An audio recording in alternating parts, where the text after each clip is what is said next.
This is a tutorial on how to make a door in Roblox. It's a remake of this shitty video I made 3 years ago.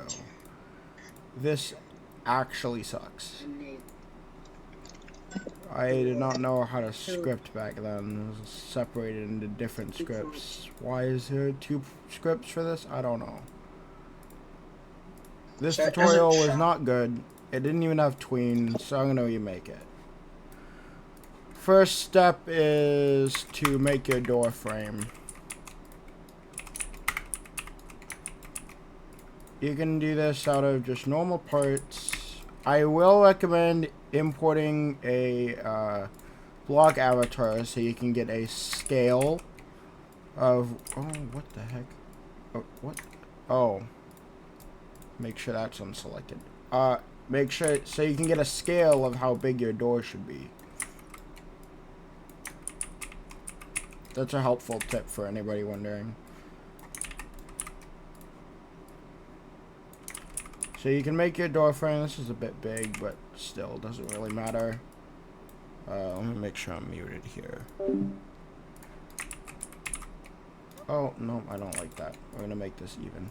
So you can make your door frame like that. We're gonna group this as a folder. You can name it something like door. Ensure all of these parts are in fact anchored so they don't just all be affected by physics when you start the game. Set this material to something like metal or something.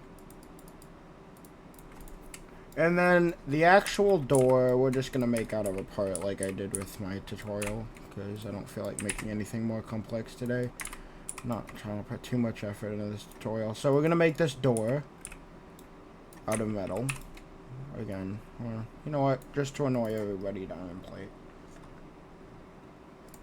Anyway, you have your door now. So what you're gonna want to do now is you're gonna want to grab proximity prompt. Now I do not know. We should probably do it with just another part. So actually, let's organize. So let's create a folder called scripted. Let's put everything scripted in here. And I'm going to also group the door, as a folder called door. And then we're just going to put this as a proximity prompt. So we're going to, I think, if I remember correctly, you can just, you know what? No, because then you can't close it once it's open. So we're going to create a part with a proximity prompt in it. We're going to name this proximity prompt part. Oh, no, that's not what I meant to do. Proximity prompt part. I'm going to anchor this. And we can make this invisible by turning the transparency to 1. So now when I play the game, we should have a proximity prompt door. If I, no, proximity prompt is being stupid again. Okay. I'll just create 2 separate ones. Proximity prompt part 1 and proximity prompt 1. Yeah, you get the point. Proximity prompts do that. Yeah, there we go. So now we have a proximity door on both sides. So now we're gonna get to scripting, but we have to do one more thing first. You want to duplicate this door and you want to move it up. Wherever you want the end of your door to, wherever you want it to stop at. So I'll put it right here.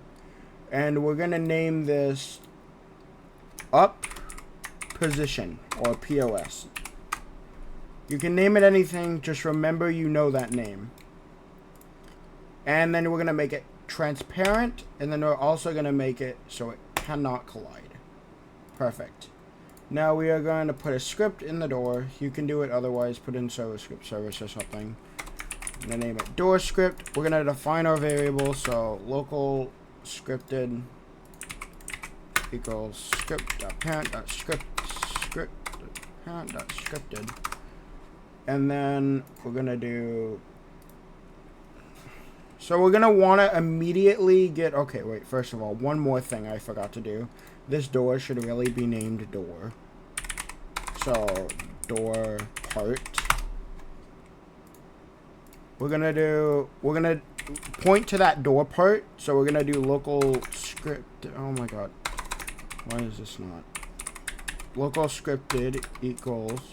Oh no, I'm just out of it today. Door part. Sorry about that. Door part equals scripted door part. And then we're actually going to name this door part C frame just so it's easier. And then you're going to want to do .C frame. So this is what this is doing is getting this is original C frame when you start the game. So this will get the position when it's closed. So now what we're going to want to do is we're going to want to make the proximity prompt script. So we can make a toggle value. Let's just make it a toggle door. So local open. I do not know how to... That's good enough. Opened equals false. I do not. OP and there we go. What we're gonna do now is we're gonna make a function. So local function run door,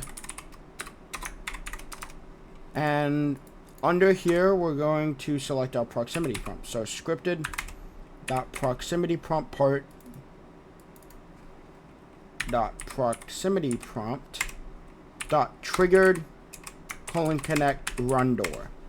And we're going to want to do that for the same for the other one. So scripted dot proximity prompt part 1 dot proximity prompt dot triggered :connect run door. And what that will do is whenever these proximity prompts are triggered, it will run this door function. So what we can do is we can do if opened then, and then we'll do else, and then here we're going to want to do opened equals if opened. So if it's opened, then we're going to do opened equals false, and then opened equals true. Makes sense. So it just toggles between the two. And then what we're going to want to do is we're going to run our tween script. So one more variable I forgot to define. Sorry about that. Local tween equals game get service tween service. And I'm going to actually fill in this name. Okay. So now that we have tween service defined, we are going to actually tween the door up and down. So what we're going to do is we are going to do tween service :create. So this is assuming it's opened, so we want to close it. So to close it, we would do scripted dot door part. So this is what it's going to be tweening. And then we're going to want to do our tween info dot new. And then we're going to do a time. So let's say 4 seconds to open the door. And then we can do elm.easing style. This is optional if you want. I'm just going to do a sign. And then elm.easing direction dot in out. Now here what we're going to want to do is create a table, so those symbols, and then you're going to want to do C frame equals C frame equals, and then you're going to want to do the up position. I'm going to just simplify some of, you know what, never mind. We're just going to do C frame equal, you know what, you don't really need this. So I'm going to keep it here for demonstrational anyway. C frame equals 2, so we're closing it. We're closing it. So, I'm sorry, I'm having a bit, my brain's not working today. I just woke up. So you want, all right, okay. So the closed position is this. So C frame equals door part C frame. And then at the end of this, you want to do :play, and that will play the tween. Now you can copy this line of code. It's pretty long. And paste it here. And what you can do here now is, and you can just simply replace this with scripted dot up dot door dot up position dot C-frame. There you go. Now our door should in fact work.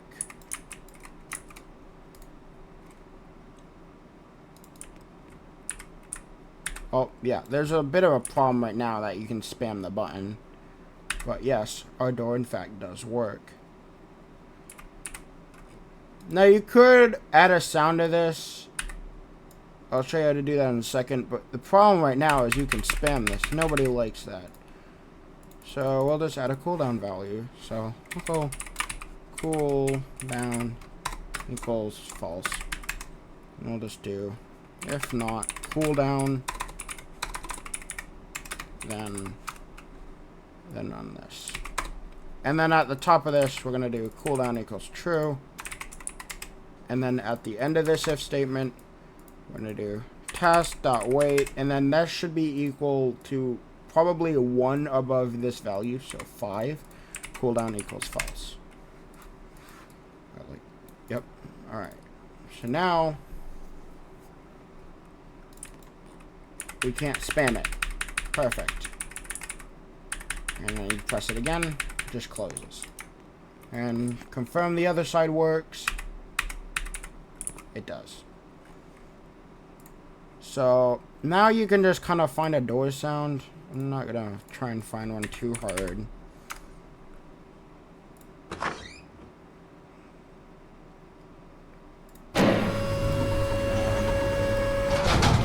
That one will do. We'll just put this in the door part. And then all you have to do is right here, you have to type scripted dot door part scp or whatever your sound name is, play. And then you want to get the playback speed and adjust your time accordingly. So 3.9. And then we'll change this to just like 5. Actually, 4, 5. Yeah, basically the same. So now you should have a sound. I don't know how it's timed. Yeah, it's pretty timed. Perfect.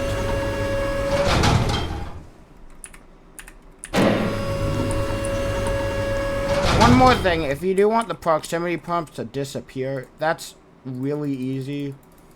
All you have to do is up here you have to do scripted dot proximity prompt part dot proximity prompt dot enabled equals false, and then we'll do the same for the other one.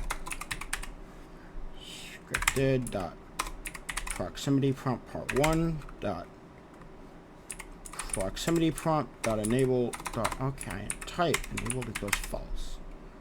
And then we'll simply just, and down here, when we disable the cooldown, we'll enable these.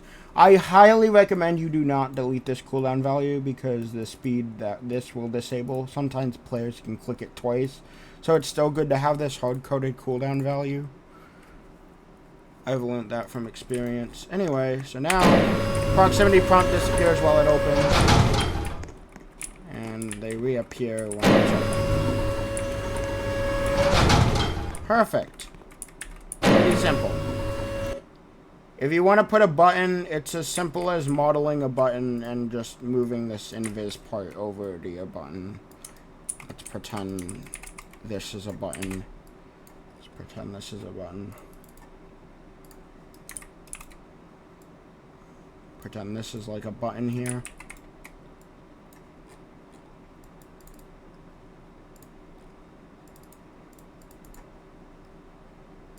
Come on. Pretend that was like a button.